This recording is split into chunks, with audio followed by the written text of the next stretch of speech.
Rajasthan news और मैं हूं आपके साथ इंदु राठौड़। आज हमारे साथ मौजूद हैं आरएलपी के संयोजक और नागौर के सांसद हनुमान बेनीवाल, जिनसे आज हम राजस्थान की सियासत के बारे में बात करेंगे। सर, पहले तो आपका स्वागत है। धन्यवाद। सर, मेरा पहला सवाल ये है कि आज राजस्थान की जो सरकार है, जो महेश जोशी हैं, जो यहाँ के जलदाय मंत्री, उनकी बेटी पर, रोहित जोशी पर आरोप लग रहे हैं, इससे राजस्थान की छवि धूमिल हो रही है। तो ऐसे में आपका क्या कहना है? देखिए, महेश जोशी के बेटे के ऊपर जो रेप केस लगा है और वो पीड़िता जयपुर के हर थाने के अंदर गई, कमिश्नरेट में गई, लेकिन उसका मुकदमा दर्ज नहीं किया। ये शर्मनाक बात है। संवेदनशीलता की बात करने वाले अशोक गहलोत को सोचना चाहिए कि ये वही अशोक गहलोत है 8 से 13 के अंदर जब महिपाल मदेरणा, बाबूलाल नागर और मलकान सिंह पर आरोप लगे तो तुरंत सीबीआई जांच भी करे, उन्हें जेलों के अंदर डलवाया था। अशोक गहलोत को याद करना चाहिए कि अब ऐसी कौन सी मजबूरी हो गई कि एक के बाद इनके नज़दीकी मंत्री, उनके पुत्र, उनके परिवार हत्याएं, बलात्कार, लूट की घटनाओं के अंदर शामिल है। पीड़िता को दिल्ली जाना पड़ा, दिल्ली में एफआईआर हुई और सबसे बड़ी जो शर्मनाक बात थी, वो भारतीय जनता पार्टी का चिंतन शिविर यहाँ पे था। बीजेपी का एक भी नेता महेश जोशी की बर्खास्तगी को लेकर, कार्रवाई को लेकर बेटे पे किसी ने आरोप नहीं लगाया। सीधा सीधा सा मामला है कि मिलाजुली का खेल राजस्थान के अंदर कांग्रेस और बीजेपी मिलकर राजस्थान के अंदर सरकार चला रहे, एक बार कांग्रेस एक बार भाजपा। ये आरोप आरएलपी ने हमेशा, मैंने व्यक्तिगत तौर पर, चाहे वसुंधरा गहलोत तो या कांग्रेस भाजपा, हम हमेशा मैंने लगाए थे। महेश जोशी के साथ साथ नावा के विधायक महेंद्र चौधरी का परिवार जिन्होंने हत्या की, मलिंगा, राजेंद्र विदुड़ी, जोरीलाल मीणा का बेटा गैंग रेप के अंदर है, भाजपा के विधायकों के नाम भी आ रहे हैं।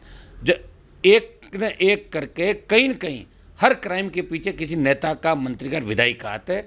सरकार ने खुला छोड़ दिया विधायकों को। हर सीएम का करीबी विधायक, ये सीएम के करीबी लोग हैं, महेश जोशी, महेंद्र चौधरी, ये 3-4 जो करीबी लोग हैं। और जिन अधिकारियों पर भी आरोप लग रहे हैं, ये भी मुख्यमंत्री के, आज जो अशोक चांदना का ट्वीट आया रात को, ये भी मुख्यमंत्री के करीबी हैं। तो इन सब बातों से एक ही संदेश जाता है कि नौकरशाह हावी है सरकार के अंदर। और गहलोत चूँकि सरकार बचाने में लगे हुए हैं, इसलिए इन्होंने राजस्थान की कानून व्यवस्था से लेकर राजस्थान को मरने के लिए छोड़ दिया। राजस्थान वो राजस्थान नहीं रहा जो 23वें नंबर पर अपराध में आता था, आज 1 नंबर पर अपराध के अंदर आ गया।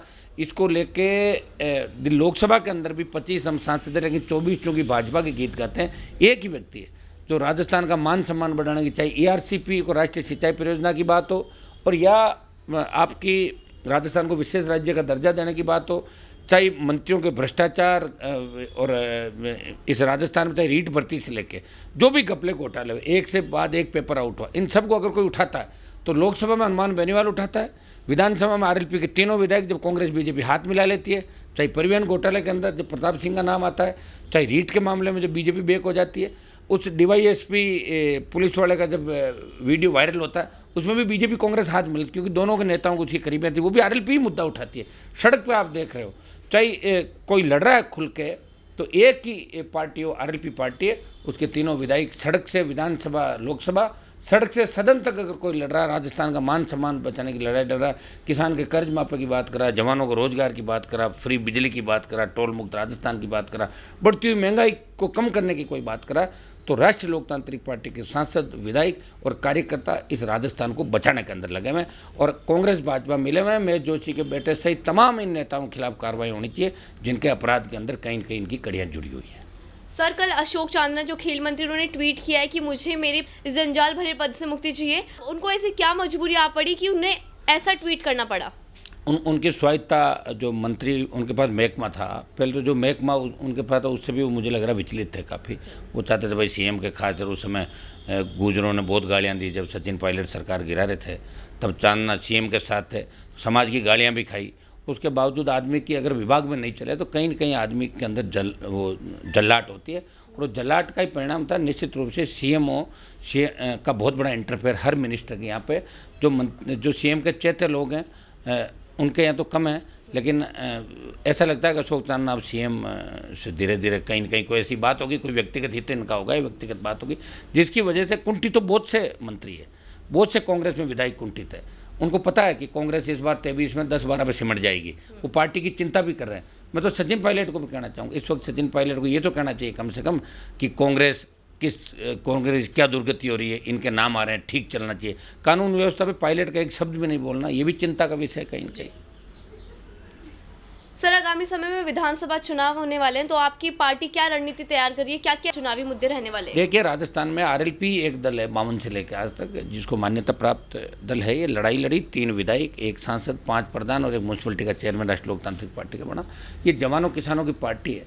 हम सत्ता का आने के लिए पार्टी का गठन नहीं किया था। हम चाहते थे कर्ज मुक्त किसान हो, मुफ्त बिजली, टोल मुक्त राजस्थान, ये आपका बेरोजगारों को रोजगार, और ये आप जो भ्रष्टाचार के खिलाफ जहाँ ये मुकदमे दायर होते हैं, मजबूत लोकायुक्त राजस्थान के अंदर बने, 80% स्थानीय लोगों को रोजगार कंपनियों में, या चाहे तेल की कंपनियां हो चाहे भिवाड़ी के उद्योग हो, इनके अंदर मिले। इसके लिए कानून बनाना और प्रत्येक व्यक्ति को राहत मिले। अब आप बताइए, अभी जो बिजली कटौती चल रही है, पानी की कमी है बहुत ज़्यादा, लोग आप देख रहे हैं पानी को लेकर किस तरह प्रदर्शन राजस्थान में जगह जगह लाठियाँ बरसाई जा रही, प्रदर्शन हो रहे हैं। तो कहीं न कहीं राजस्थान को बचाने के लिए किसी को आगे आना था। राष्ट्रीय लोकतांत्रिक पार्टी का गठन हमने इसलिए किया, पिछली बार 57 सीटों में लड़े, 9 लाख के करीब वोट लिए, 3 विधायक जीते और 25 के करीब सीटों में अच्छे वोट आरएलपी पार्टी ने लिए थे। उसके बाद लोगों ने कहा कि आरएलपी पार्टी थोड़े समय के लिए बनी। पंचायत चुनाव भी लड़े, बहुत से जिला परिषद वार्ड जीते, पंचायत समितियों के वार्ड राजस्थान में जीते, हर जगह हमने प्रेजेंस दी। हमारी नगर पालिका के बहुत वार्ड जीते, एक जगह चेयरमैन आया नगर पालिका का। अब हम 200 सीटों पे 23 के अंदर चुनाव लड़ेंगे। राजस्थान का अगर विश्वास कहीं बचा आमजन का, तो आरएलपी पार्टी के अंदर बचा। सदन में भी अभी हमारी पार्टी तीसरी पार्टी है, क्योंकि 3 विधायक हमारे पास ही, कांग्रेस भाजपा का, तीसरा राष्ट्रीय लोकतांत्रिक पार्टी, बड़ा दल है।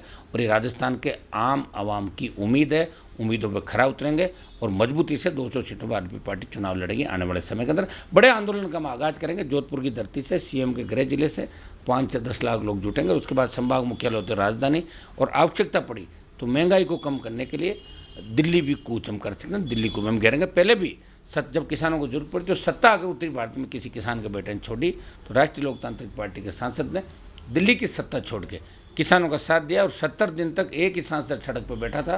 वो नागौर का सांसद किसानों के मान और सम्मान की लड़ाई सड़क पर लड़ रहा था, संसद पर लड़ रहा था। सर, 2023 में अगर आपकी सरकार बनती, तो आप राजस्थान की जनता को क्या बड़ा बदलाव दे सकते हैं? जिन मुद्दों को लेकर हमारी पार्टी बनी वो तो तय है जी। फ्री बिजली, कर्ज मुक्त किसान, जो कांग्रेस भाजपा दोनों ने वादा किया लेकिन कर्जा मुक्त नहीं किया, टोल मुक्त राजस्थान, ये जो हमारे इशू थे, मजबूत लोकायुक्त, रोजगार, 4 लाख खाली पद भरे जाएं, और सबसे बड़ा कानून का राज राजस्थान में। हमारी बहन बेटियां सुरक्षित हो, रात को 12 बजे भी सड़क पर निकले, मजा ले, कोई सामने देख ले, ये क्या गुंडागर्दी हो रही। जब जयपुर सुरक्षित नहीं है, तो राजस्थान का गांव डाणी कैसे सुरक्षित होगा। थानों में बलात्कार हो रहे हैं, एम्बुलेंस के अंदर मंत्रियों के पुत्र मंत्री हत्या करा रहे, बलात्कार कर, लूट करा कर, चोरी और सीना चोरी कर रहे हैं कि हमारी ये तो जांच करा लो। तो जांच कौन कराएगा? स्टेट की एजेंसी तो जांच कराने से रही, और मुख्यमंत्री सीबीआई जांच दे नहीं रहे किसी भी मामले में। चूँकि महिपाल मदेरणा, बाबूलाल नागर, और उस समय वो बेचारे ओबीसी शेड्यूल कास्ट वर्ग से आते थे, उनकी जांचें भी होगी, जेल में चले गए। अब सीएम जांच क्यों नहीं दे रहे? बताओ आप, सीबीआई जांच दो इन सारे 5 प्रकरण जो मैंने बताए, चाहे विदुड़ी का हो, चाहे महेंद्र चौधरी का हो, चाहे जोरीलाल का हो, चाहे मलिंगा को तो अरेस्ट किया था, इसके अंदर कानूनी कार्रवाई हुई। मलिंगा के मामले के अंदर भी बहुत मुश्किल से कार्रवाई हुई थी, और मुख्यमंत्री उसमें भी कह रहे थे, देखिए एक्सरे में तो 3 ही फ्रैक्चर है। अब ये सीएम को ये बताना पड़ रहा है कि 23 फ्रैक्चर है, 3 डॉक्टर का काम सीएम खुद करने लगे। कहाँ क्या हास्यास्पद स्थिति राजस्थान की बन गई, और उसी का परिणाम, ये कुंठा का ही परिणाम है। डूबता जहाज है, और इसको धीरे धीरे करके आज अशोक चैनल आए तो कल और आ जाएंगे, परसों और आ जाएंगे। राज्यसभा के चुनाव होते हो तो मुझे लड़ लेंगे, और महीने 2 महीने के अंदर कांग्रेस की लड़ाई फिर सड़कों पर आ जाएगी। राजस्थान के अंदर कानून के राज के साथ साथ रोजगार की गारंटी प्रत्येक व्यक्ति को। उद्योगों में हमारे बच्चे जो है, हमारी ज़मीन का अधिग्रहण हो जाता, चाहे भारतमाला हो, हर जगह ज़मीन तो किसानों से ले ली जाती है, लेकिन हमें न तो मुआवजा मिलता है, न रोजगार के अंदर हमारी कोई हिस्सेदारी रहती है। तो राजस्थान में रोजगार मिले, प्रत्येक व्यक्ति को रोजगार की गारंटी हो, ऐसी व्यवस्था राष्ट्रीय लोकतांत्रिक पार्टी राजस्थान में अमन चैन और राजस्थान का मान और सम्मान को बढ़ाने का प्रयास करेगी, अगर हम सत्ता के अंदर आते हैं तो। सर, बहुत बहुत शुक्रिया। तो जैसे कि आपने देखा, इन्होंने बताया कि अगर आरएलपी पार्टी राजस्थान में सरकार बनाती है, तो ये रोजगार की गारंटी तो देंगे ही, लेकिन सबसे बड़ा सवाल ये उठता है कि जैसे हमारे जो राजस्थान की सरकार है, राजस्थान सरकार में जो जलदाय मंत्री हैं महेश जोशी, उनके बेटे रोहित जोशी पर इस तरह के जो आरोप लग रहे हैं, ये न केवल राजस्थान सरकार पर सवाल खड़ा करता है, बल्कि राजस्थान की भी छवि धूमिल करता है। मैं इंदु राठौर, कैमरा पर्सन राजकुमार सैनी के साथ।